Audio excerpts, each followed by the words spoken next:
September 7, 2025న కుంభరాశిలో సంపూర్ణ రాహుగ్రస్త చంద్రగ్రహణం ఏర్పడడం వలన తులారాశి వారికి ఎలాంటి ప్రభావం కలుగుతుంది అనే విషయాన్ని తెలుసుకుందాం. ఈ గ్రహణం అనేది 5వ స్థానంలో, తులారాశికి 5వ స్థానంలో ఏర్పడడం వలన చాలా వరకు అందరూ మధ్యస్థ ఫలితం కలుగుతుంది అంటున్నారు. ఖచ్చితంగా ఈ గ్రహణం వలన తులారాశి వారికి మంచి జరుగుతుంది. ఒక 6 నెలల పాటు ఈ గ్రహణం వలన తులారాశిలో జన్మించిన ప్రతి ఒక్కరికి కూడా మంచి జరుగుతుంది.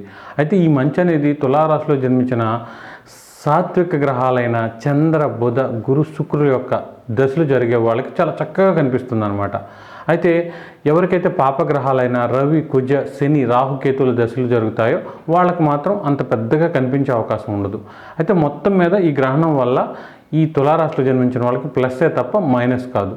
అయితే ఈ గ్రహణ సమయం అనేది ఇంచుమించు 3 గంటలు ఉంటుందన్నమాట. అంటే ఇది స్పర్శకాలం 9:57 రాత్రి, మధ్యకాలం రాత్రి 11:32, మోక్షకాలం రాత్రి 1:27 అనమాట. దాదాపు 3:10 ఈ గ్రహణం ఏర్పడుతుంది. కాబట్టి తులారాశిలో జన్మించిన వాళ్ళు ఎవరైనా సరే ఈ గ్రహణ సమయంలో ఏదైనా మంత్రం ఉపదేశం తీసుకోవడం కానీ, మీకు ఆల్రెడీ ఉన్న మంత్రాన్ని చదువుకోవడం కానీ, విష్ణు సహస్రనామం కానీ, లలితా సహస్రనామం కానీ చదువుకోవడం, ఇలాంటివి చేయడం చాలా మంచిది.